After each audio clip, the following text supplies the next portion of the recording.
That may be the greatest catch I've ever seen in my life.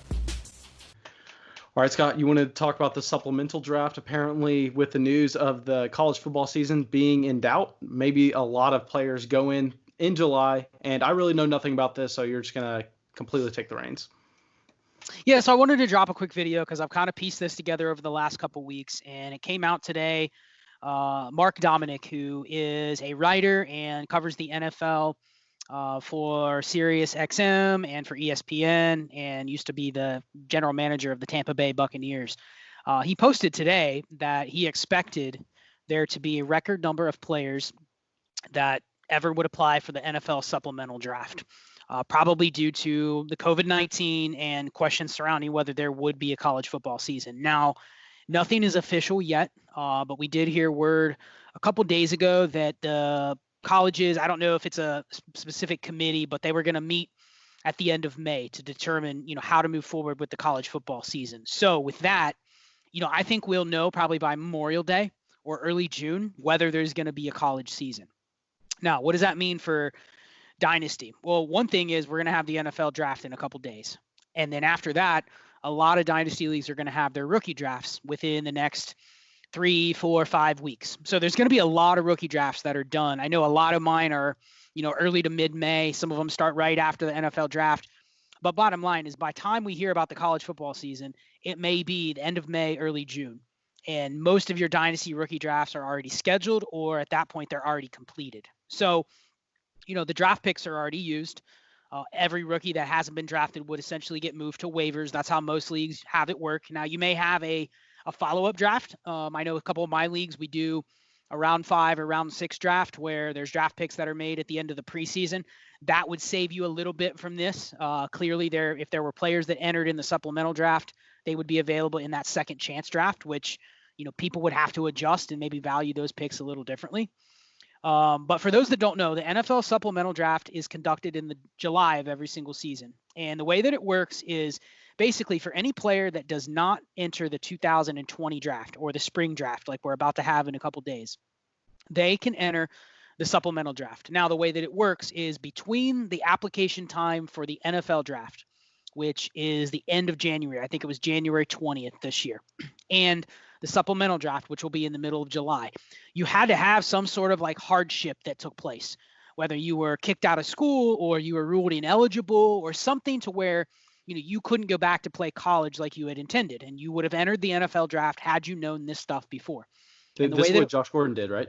Correct. Josh Gordon, there's been 3 players in the last 5 years or in the last 10 years that have been drafted in the top 3 rounds. So it's rare. It doesn't happen a lot that players are drafted high in this. But the way that it works is you have to apply to the NFL. It's almost like an eligibility waiver. You have to apply for eligibility status with them, and they have to approve you. So if you just think about that, a lot of players in the past didn't necessarily get approved. Not everybody that applied got approved. But this year, because of the COVID-19 potentially canceling the college season, all the players would have the same hardship argument. Everyone would be able to argue basically, this is why I can't play in college. This is what happened to my senior year. So in theory, every senior, you still have to be 3 years removed from high school to be eligible. So guys like Trevor Lawrence, Justin Fields, they're not eligible for the supplemental draft. They would still have to wait till 2021. But any player that went back for their senior year, or any redshirt junior that chose to return for their junior year, any player that is more than 3 years removed from high school would be eligible to apply. And you'd have to imagine that the NFL is going to approve everybody that's applying based on the COVID-19 hardship. So they wouldn't really be able to say, you're allowed in, but you're not allowed in. They wouldn't be able to pick and choose, based on what would make the most sense or make the best draft. So, what does this mean for Dynasty? Well, the players would have to enter by sometime in June, and then the draft would take place in July. So if you've already had your Dynasty rookie draft, potentially you could have guys that are drafted and they enter your league, and they enter your league on teams. Now, the way that it works is a team has to give up the draft pick in the 2021 draft to select a player in that round of the 2020 supplemental draft. So let's just say, for instance, Chuba Hubbard and Nagi Harris entered the supplemental draft, and a team chose to use a 3rd-round pick on them. They would have to give up their 3rd rounder in 2021. Well, is it kind of like an auction style where it's an auction style? It's almost like a blind bid, where there's an order. So it would be the same order as the NFL draft, and it's tweaked just a little bit. There's a weight system in there. That's not the exact same order, but they come up with a draft order, and it's a blind bid, and you basically have to say, I'm giving up my pick for next year. If you don't have your pick in that slot, you can't bid in that round. So it's almost like a blind bid draft. It goes first round, second round, third round, and so on. And then at the end, they announce who got who. So it isn't like you get to see, who else you've gotten or who else someone else took. It's basically a blind bid draft for every single round. So a couple challenges. One, a team has to have a draft pick in that range, and it can't be like a supplemental or a compensation pick the next year. So it has to be your actual second rounder, your actual third rounder, your actual fourth rounder. The second thing is, teams are drafting this year with less information than normal. So, teams haven't been able to work out these players. They haven't been able to see the pro day results. They haven't been able to get the medicals on all the guys. So I bet you there's a lot of NFL teams that are already thinking that they're a little bit behind the 8 ball in terms of how much they know about the 2020 prospects, right? Yeah. So are they willing to then mortgage their future picks for another crop of players that they don't really have a lot of information on? Maybe they were guys that they knew were not coming out and they don't have a lot of detail. They only get the list of the supplemental players within a month or less of the draft. So it's not like they have a ton of time to scout these guys and meet with these players. So it's another risky draft to risk any significant draft capital. And if you already felt behind in 2020, are you going to give up a lot of your 2021 picks, even if the crop of talent that coming into this draft is really strong? So what does it mean for Dynasty? I think I see it as, if I was a really, really good prospect, right? If I'm like a locked in top 2-round prospect next year, even if I'm a senior, do I really want to risk going into the supplemental draft and having a team have to take a chance on me in basically a blind bid auction? So, the thing is, if you don't get picked in the supplemental draft, you immediately become an NFL free agent. You can sign with anybody and you're ineligible for next year's draft. So you can't go in this draft and then be a 4th-round pick and then not sign and then go into next year's draft. You basically get one shot to enter a draft. It's either now or it would be next spring. So, what types of players would enter this supplemental draft? I don't think an elite pass rusher or an offensive lineman or a receiver or somebody like that would enter this draft. If I know that I'm probably going to be a 1st or 2nd-round pick next year, I'm probably just going to wait and go through the normal draft process. The benefit is if there's no season, what does that mean? I have all fall, I have all winter to train for the draft. You know what I mean? I have tons of time to prepare for the combine. I hate to say it, but these guys probably aren't going to go to school if there's no college football season. What would be the point? So they basically can get with an agent right away. They can get with an agent this summer and say, prepare me for the 2021 draft. So I think they'll be overly prepared for next year. So if I'm a really good prospect, that's what I'm going to focus on. I'm going to focus on nailing everything for the 2021 draft and being drafted as high as I can. But I think there's some positions, and this is what I wanted to talk to you about. I think there's some positions and some profiles of players that may want to get into the supplemental draft and may want to take their chances, because the benefit would be you get paid the same. If you're a 3rd-round supplemental pick, you get paid the exact same slot as a 3rd-round pick next year would. So you're not losing any sort of benefits from a salary standpoint. So a 3rd-round pick is a 3rd-round pick. 2nd-round pick is a 2nd-round pick. So you're not losing any money. So you're getting the money quicker, right? You're getting to the league a year quicker. You would be eligible to play right away for the team in 2020. So that's one of the benefits. The second one would be if I'm kind of a fringe draft pick, if I'm maybe, and I think this applies most to Dynasty for the running backs. We've talked before like Nagi Harris, right? Nagi Harris is he'll be an old senior. He'll be almost 23 next year during the NFL draft. And I've argued that he should have gone in the 2020 draft for that reason. But let's say there's no college season and you're a guy like Nagi Harris that probably went back to school maybe because you didn't get that high of a grade. Maybe they told you you're a 3rd or 4th-round pick, or you're the same as A.J. Dillon or Zach Moss. So he decided to go back to school, right?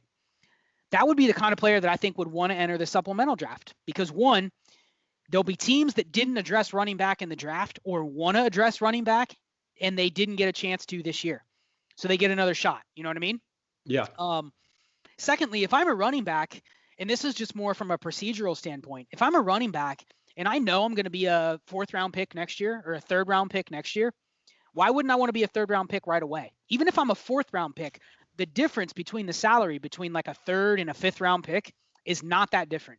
So if I'm a running back, A, if I don't get drafted in the supplemental draft, the benefit would be I can sign with any team that I want for any contract that I want.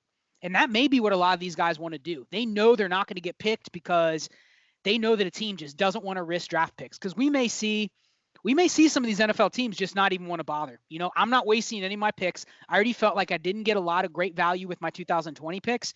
I'm not wasting my 2021 picks for guys I don't know much about. I'll just wait it out and see what happens. Because guess what? If all 32 teams don't make picks, and let's say 200 players enter the supplemental draft, but only 5 of them get drafted, that's 195 guys that are now free agents. And that's a way better crop of undrafted free agents than you would have in a regular draft. So a lot of teams may just bank on the fact that nobody's going to pick, and it's almost like a passive form of collusion that's going to bring a bunch of new players into the draft. So it may be able to help some teams get guys in for free agency after this supplemental draft. Bottom line with running backs, I think that's probably the prime position where you would see a lot of talent influx into the NFL. And a lot of them may not have high draft capital. You may see a couple of them like Hubbard, Etienne, Najee Harris, Kylan Hill, Trey Sermon. That's 5 names right there that were all eligible for the 2020 draft and all went back to school. So let me ask you this. If this were to happen and those 5 guys enter Dynasty, I mean, what is your solution if you now have those 5 running backs? Because keep in mind, in prior years, if this were to happen, this has happened a couple times. Those players just go on waivers. Like in my fantasy league or ESPN or NFL, they just go on waivers. So would you be comfortable with putting 5 running backs like that have all would have been, at least drafted in the NFL draft? Would you be comfortable just putting them on waivers, especially guys that could have been first-round picks in the next year's draft? Okay, well, first off, that's the last solution. I think you cannot do that. That's the absolute last thing you want to do. Okay. First off, if you have a startup draft, like all these flock leagues that we had, say this situation does happen, I think the only solution I'll have for this startup draft is those players are locked. You can't take those players because how you can't determine a fair way who gets who. But if you have an existing league, I think it would be easy to say we're going to have a separate draft. We're going to have our own supplemental draft, and we're going to base it in the order of whoever was last, like, you know what I mean? Yeah. Not whoever owned the 101 because you may have traded for the 101, but whoever earned the 101. They get the same thing in the supplemental draft, and that's just a way to kind of include the balance in the league. But, I mean, I don't think there is one right answer that stands out in my mind. What do you have in mind? Well, so a couple ideas that came to my mind today. I'm just brainstorming, because I commish like 12 leagues myself. And I know you commish quite a few leagues and you're starting up a lot of leagues. So obviously, if you haven't had your rookie draft, one option would be, the problem is we're not going to know when this is actually going to take place. We're not going to know for sure what the supplemental draft's going to look like. I mean, for all we know, the NFL could see this as a potential problem and they could shut it down. They could say we're not doing that this year because it's just not what we intended it to be. It's not intended to be another draft where 200 players enter it. It's intended to be, a dozen players or less, outliers, truly guys that were kicked off their teams or were suspended or ruled ineligible for some reason. It was supposed to be for special cases. It wasn't supposed to be, oh yeah, the entire senior class now knows they can't play college football, so let's try to get in the NFL early. It's unprecedented. It would have never happened like this in the past. So the NFL may step in. They have the final word. They have to sign off on these applications. So what if they just say COVID-19 isn't a legitimate hardship? All you guys have to wait till 2021. If that's the case, it makes it easy. It doesn't impact Dynasty at all. But let's say it does happen. Most leagues, you're not going to know if this actually is going to take place until after you've done your rookie draft. So if you've already done your rookie draft, if you have like a 5th round draft or a 6th round draft or something like that, like you do in your leagues where you have another draft after preseason or whatever, that's fine. You could maybe include those players in there and let people know that now. Let people know that, hey, that 501 pick, that could be one of these guys from the supplemental draft. So, usually it's valuable because you get a couple rookies that squeak through, but now it's going to be rookies that squeak through and guys that maybe enter the league as free agents. So you could do it that way. You could also have your draft just completely pushed back altogether. You could say, hey, this could be a problem for the league. And with that, we're going to postpone our rookie draft until late July. Now, I know most of my leagues that wouldn't fly. A lot of the owners are like, yeah, I want to have the draft now. They've been waiting for it all year. They want to do it in May. They don't want to wait till July or August because I think some of the advantages of rookie drafts goes by the wayside then. If you wait 3 months, all the tiers are already known. All the values are already known. Like, I think it's not as fun to do the draft that far out. You know what I mean? Unless you break it up. Yeah, I mean, all the flock leagues, they're starting the night of, you know. Right. And I think that's how it should be. You shouldn't wait 3 months to do a draft. It totally changes the values of the picks when you've had 3 months for people to write articles. You've had ADP that's come out. You've had podcasts. I mean, you have tons of information about drafts that you don't have that if you do the draft like a week or two after the draft. Everyone's kind of flying blind on their initial evaluations, and it does reward the people that did the most research. What I was thinking would be, I probably won't do this in my league because, like you said, it creates a real headache with owners, maybe kind of going off the rails if you were just to say, oh, well, everyone can just bid their fab. Whoever has the most fab gets Travis Etienne or Chuba Hubbard. Like, that's kind of unfair. Yeah. But if you're in a league and you don't know how the commissioner is going to do this, I guess another thing you could do is, it wouldn't hurt to make a couple trades for some extra fab dollars. It couldn't hurt for you to be the guy that has the most, just in case. Go trade a fringe player like Russell Gage or something like that. A player that somebody would bid on waivers. You know what I mean? Someone would bid like $20 on free agency if they were to hit free agency.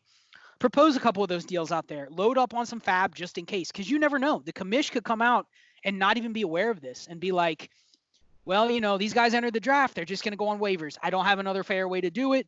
They're just going to go on waivers. And what do you think would happen then, Mason? You would have like people going, I'll trade my future first for fab dollars. It would just get like a crazy market in certain leagues if that was the case. Yeah, I mean, I really hope that doesn't happen, because, I mean, that's something, if a commission did that in a league I was in, I mean, I would be irate. I would possibly just want my money back and to leave the league. I think that just creates just a completely unfair balance.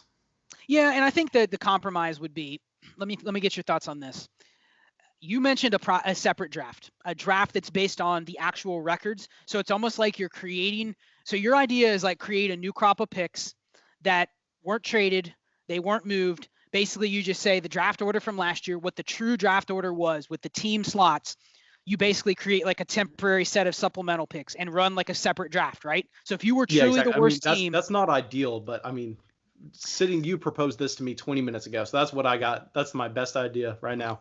Well, I think that is a good solution, but I do think that there has to be a component of, you can't just take the team that was the 101, and let's just say you had the 101. Let's say you were the worst team and you held on to all your picks. So you had the 101, the 201, the 301, the 401, the 501, whatever. I don't think it's fair to basically say, okay, you get another 101 for this supplemental draft, because we don't know how many players are going to come in. There may only be 7 relevant fantasy players. You know what I mean? It's not like we're going to get 3 rounds worth of deep players. We might, but we might also only get 4 or 5 guys that are really worth anything.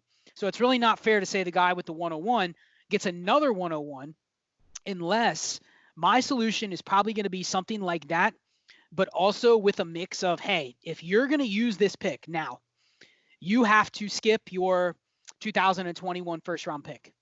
Like, kind of create the same component that you're talking about the NFL has in fantasy? Yeah, and almost do it like you go down the line. You have a supplemental draft order, and the team, I would even make it as liberal as, if the team had traded their 2021 first, they can trade their 2022 first. The key being they have to pay their dues. You can't do this without paying your dues. So if you already dealt your 2021, you probably already paid your 2021 dues. You have to pay your 2022 dues, and you can trade that first. But you just go down the line, and you have to give up the pick if you want to make the selection. If I'm a really bad team, I don't know if I want to give up my potential 101 next year for this. You know what I mean? Because you don't know if these guys are going to be. You don't know if these guys are going to be fantasy relevant. You really don't know. We've never seen this before. But I think a system like that, where you basically create another draft, you have it separately from your draft, and you have it separately from your 5th round draft. If it hasn't happened yet, you can still do it this way. You create another draft, but you have to have a bidding system. You have to have a penalty to where the teams that want to truly take this risk, they have to give up something for it. And if you don't want to do it, you just pass, and the next team gets the option, and you go down the line. So you don't shut out the really good teams, but you also don't want teams that are really strong being able to use like tons of extra draft picks or tons of fab money and, buy these players if they're already a good team. It really just throws off the balance of the league. So something I wanted to throw out there. I know I talked a ton in this video, but I think it's something we need to start talking about in leagues. If you commish a league, I think you need to be thinking about this. If you're in a league, especially if there's a league that has decent stakes. Like you said, if you're in a league where you're paying $100 for a league, you want to have this ironed out. You don't want that league to go down to the commission just decided to put them on waivers. You know what I mean? Like, Yeah. you want to bring this up in your leagues and say, hey, this is the information I have. Refer to this video, or there's a lot of information out there. You can just Google, NFL supplemental draft rules. There's a ton of articles out there. But I think you need to bring this stuff up to your commission now before it gets a problem, because you don't want to be fighting over this, when they're trying to decide what's going to happen in the next week. Awesome. Well, all great points. I will say right now, for anyone in the Flock League, I think best case scenario for us, since we just had the startup, I think just going to, especially we can't move future picks just because it's a Patreon league. So that just gets into a completely different can of worms. Oh, yeah. I think we're just going to not include any players that go in the supplemental draft in 2020. I've actually heard of Dynasty leagues doing that. Have you ever heard of them you can't draft rookies until their sophomore year? I think I heard Chad Parsons talking about that. I have not heard of that at all. No, I have not heard of that. I have heard of leagues where, they do something like this with rookies where they're not available right away on waivers if they don't get drafted.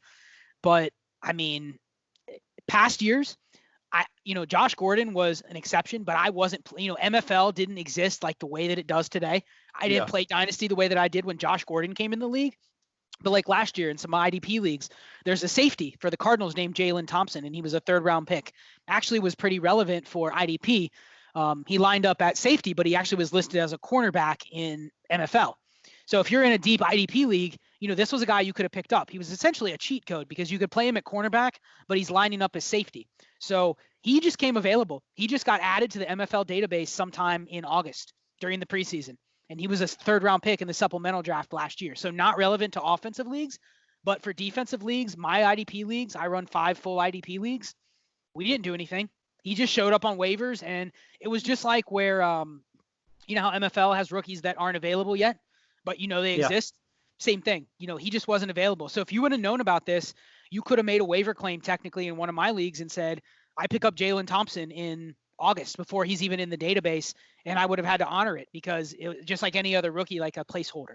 So he just showed up, and then he got added to people's teams. So there really wasn't, nobody complained just because probably was a 3rd-round safety, that was a cornerback. So it wasn't a big deal, but it has happened before, and I don't have a specific rule in those leagues for it. It's just kind of like when they show up in the database, they're available to be picked up on waivers. But I think if this happens the way that I'm describing, I just don't think you can do that. Like you said, it's just too much of an impact to just do it the same old way. So I think it just needs to be discussed in leagues.